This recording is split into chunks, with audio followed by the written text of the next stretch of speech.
Our next stop was Chiang Mai, and we splurged on the VIP bus for the 4-hour ride from Chiang Mai. The price was just under $10 per person. Wow. I wish the airlines were like this. Look at this. I can laugh. I got rest for my legs and feet. I got drinks. I got space. And I can even leave my seam back. Oh my goodness.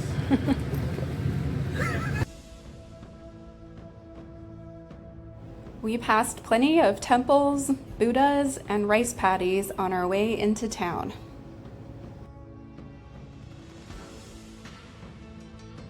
Our hotel was the north end of Old Town and was run by a lovely family.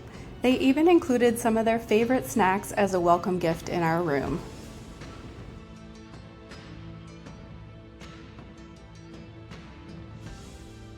Our first full day in Chiang Mai found us en route to Elephant Nature Park. As we marveled at the beautiful mountains ahead, the elephants were in evidence everywhere. This park was one of the pioneer sanctuaries for elderly, abused, and injured elephants. The cost was not cheap at about $75 per person, but we felt like it was money well spent. Immediately after arriving, some curious elephants ambled over to check us out.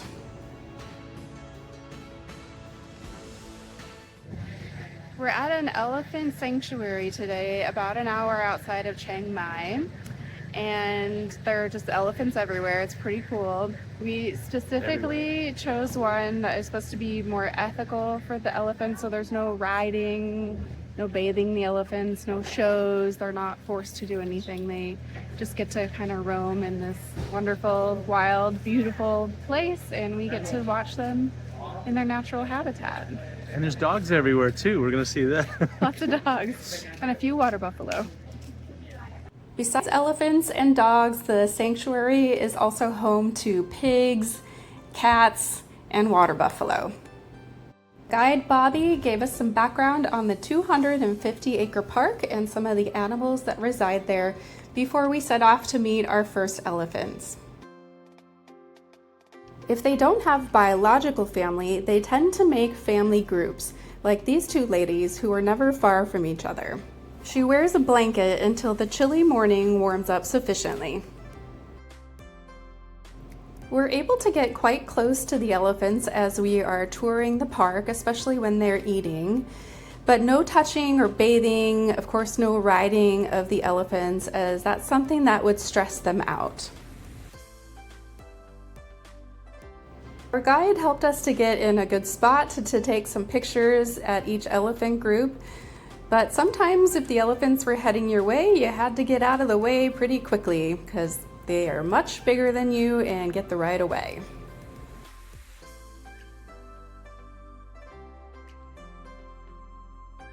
We got lots of interesting information along the way. Elephants have a lifespan of around 100 years, similar to humans. Many of the older elephants are blind, some because they develop cataracts, but some unfortunately because of abuse from their previous owners. Like this elephant here, they often use the water or dirt to help keep their skin cool as the sun heats up.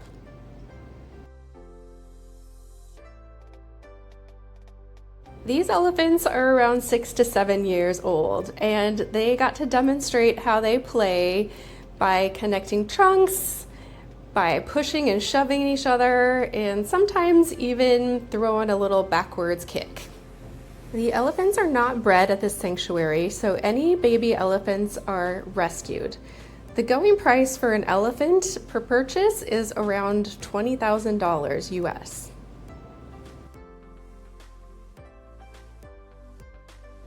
Some other young elephants came over to join in the fun, and eventually somebody got the mischievous idea to make their way across the river and explore the other side.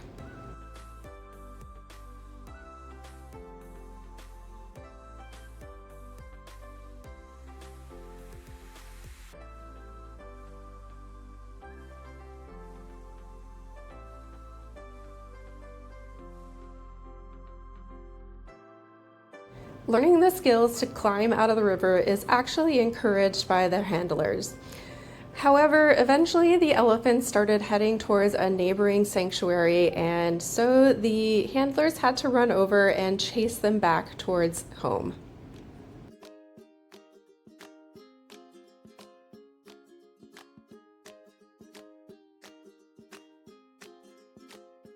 Just like naughty little kids, they tried to make a break for it, not wanting to do what they're told. It was pretty amusing to watch.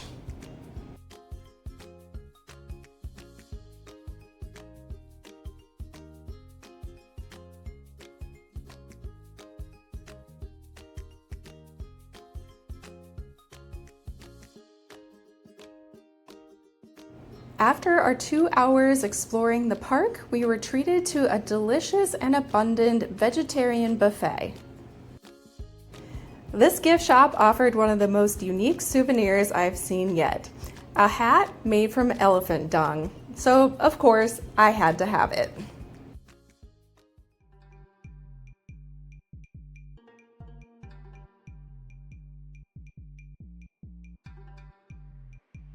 This temple was just a few minutes walk from where we were staying. It's one of the oldest in Chiang Mai, dating back to the 14th century. It was used by monks and kings back in its day.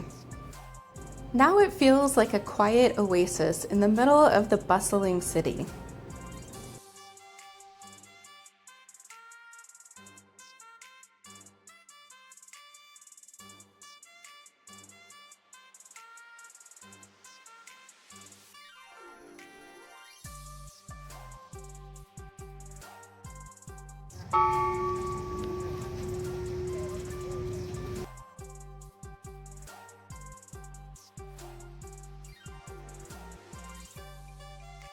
Chiang Mai has many markets.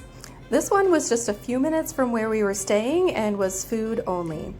We sampled a few dishes, including khao soi, which is one of the signature dishes of northern Thailand.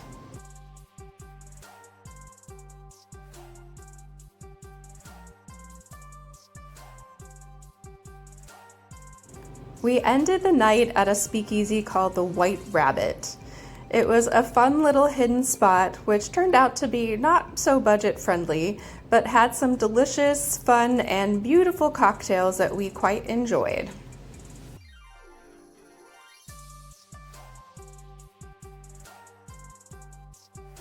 We set out to see some of the most important temples in Chiang Mai. This is another of the oldest and most significant.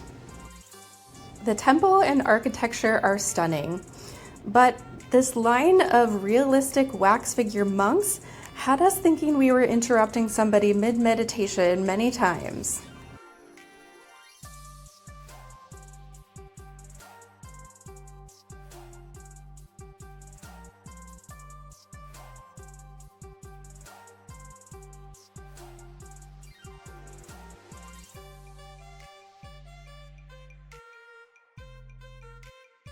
These temple grounds are quite massive, and we enjoyed wandering through the courtyards and some of the smaller shrines.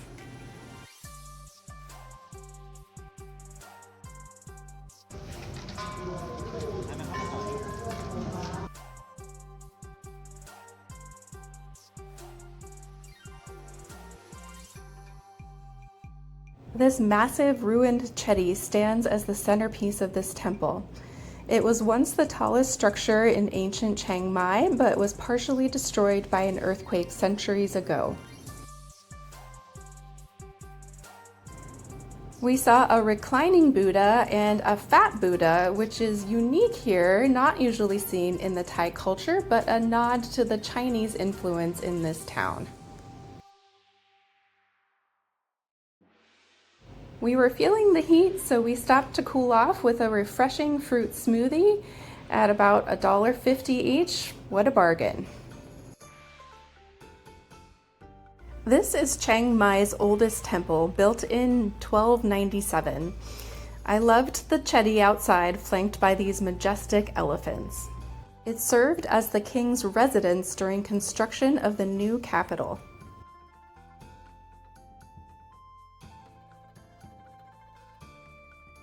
This temple is known for this tiny crystal Buddha, carved from quartz and revered for centuries for its qualities of guidance and protection. Chiang Mai has a unique program in which they train prisoners to become massage therapists and employ them in these facilities afterwards. We enjoyed several massages at these facilities. They were excellent each time and less than $10 an hour. We kept the relaxation going at this beautiful little oasis just down the street from the massage spot. They have a beautiful courtyard where you can eat, but to be honest, the desserts are the next level draw.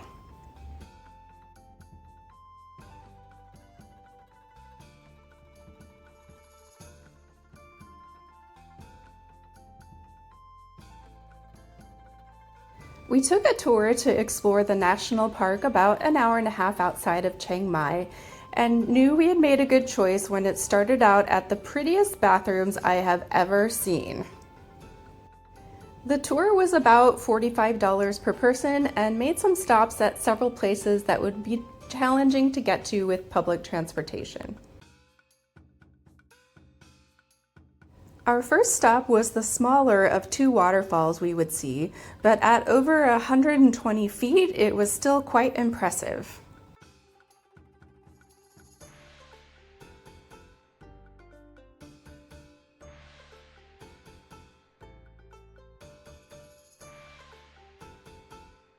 At over 250 feet tall, this waterfall was impressive.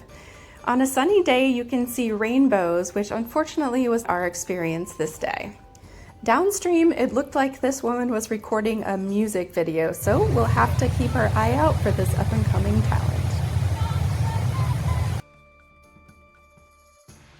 Our next stop was at a Karen village, home to one of the local indigenous tribes, where we got to see some of their handiworks and taste some of the delicious coffee and teas that they grow locally. Troy loved the local coffee, and I really enjoyed this blue butterfly pea tea as well as the yellow flower tea. Fortunately for us, they have a lovely gift shop, so we were able to take home some coffee and tea with us.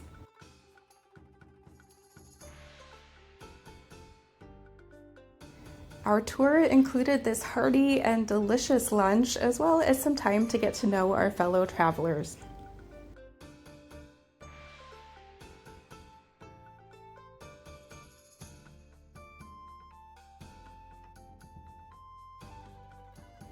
The top of the mountain was chilly, and we were probably a little underprepared, but we made our way up the nature trail to see the highest spot in all of Thailand.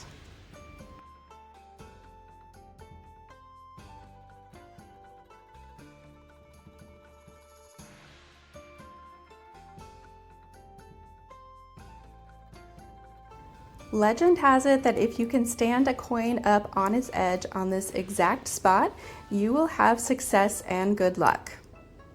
Well, unfortunately, it seems like Troy and I are going to have to make our own luck. It's because of the cold. It's very windy up here. No. Okay. It was about 60 degrees when we were at the top of the mountain, though, as evidenced by this sign, it had gotten down to 39 degrees. Our last stop required a separate transport to the Twin Pagodas. Tour days are great because you see so much, but they can be tiring too. The Twin Pagodas were built to honor the king and the queen. We started with the Queen's Pagoda. The grounds around the pagoda are beautiful and lush with sweeping mountain views.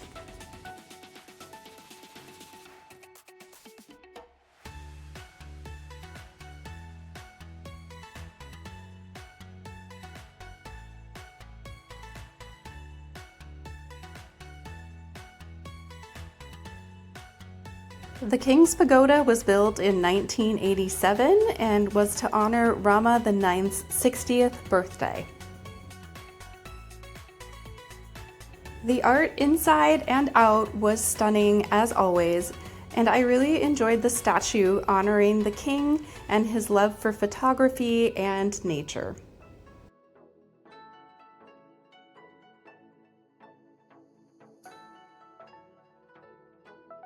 The final stop on our tour was a local village where we had a chance to stock up on some delicious dried and fresh fruits, and we definitely took advantage.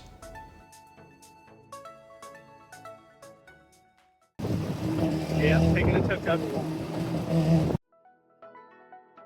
We passed many bars, restaurants, and massage venues on our way to the night bazaar.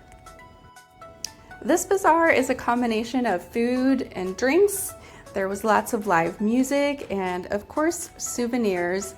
Some we had seen before, but some unique ones like this hand-carved soap. We came across this theatrical version of Muay Thai, which is probably close enough to the real thing for me. We checked out one last market in Chiang Mai. This one only happens on Saturdays, and I called it the Fancy Market. It definitely had a higher quality and more unique items than we'd seen before, but the price tag on most things was also higher. Fortunately, like most places we found in Thailand, you could still get really affordable food, and we ate lunch for just a few dollars. Troy tried this really interesting Vietnamese roll. I loved watching how they made it, something unique that I have not seen anyplace else. Though we were pretty full, I couldn't resist this honey vanilla ice cream. Not only was it beautiful, it was delicious and a perfect way to end our time in Chiang Mai.